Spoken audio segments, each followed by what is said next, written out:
Imam Dicko, les leaders du M5 et vous-même avez récemment rencontré le chef de l'État, Ibrahim Boubacar Keïta. Vous lui avez remis un mémorandum.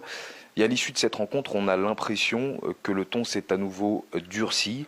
Pourquoi et est-ce que ces négociations sont en difficulté à présent? C'est vrai que après la rencontre, les gens étaient un peu frustrés. La rencontre n'a pas été à hauteur du souhait. Mais je crois que depuis, il y a une évolution.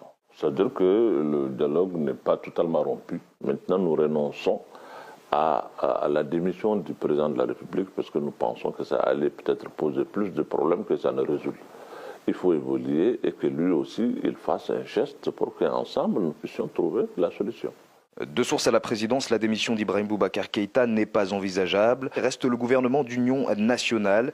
Il se dit que le président attend que vous lui proposiez des candidats pour intégrer la nouvelle équipe. Il n'est pas question que nous parlions de gouvernement d'union tant qu'on ne trouve pas de solution à ces différentes questions. Le problème du Mali ne se résume pas seulement à un gouvernement d'union, c'est un problème de gouvernance de façon générale. Il faut aller en profondeur pour en parler. Bon, nous demandons qu'on nous donne une assemblée représentative réellement du peuple, qui parle et agit au nom du peuple. Et est-ce que vous n'avez pas peur que ces négociations s'étalent dans la durée, que le temps joue contre vous et que finalement le mouvement s'essouffle? Aujourd'hui, c'est la nation malienne qui est en train de s'effriter. Ça commande que tous les enfants de ce pays-là se mettent ensemble aujourd'hui pour faire un sursaut national, aller vers une refondation vraiment de notre pays. L'aboutissement de ce que nous demandons n'est pas en réalité quelque chose qui est dirigé par une personne ou un clan.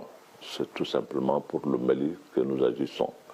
Et donc, il n'y a pas à se décourager. Pensons que c'est le chemin pour vraiment redresser le Mali. C'est notre façon de faire. Une nouvelle mobilisation est prévue ce vendredi 10 juillet. Des jeunes du M5 ont appelé à la désobéissance civile. Moi, ma fonction et mon âge aujourd'hui, mais comment être mesuré? Je ne peux pas, moi, être le va-t-en-guerre. Non, pas du tout. Mais je comprends les jeunes, je comprends leur frustration.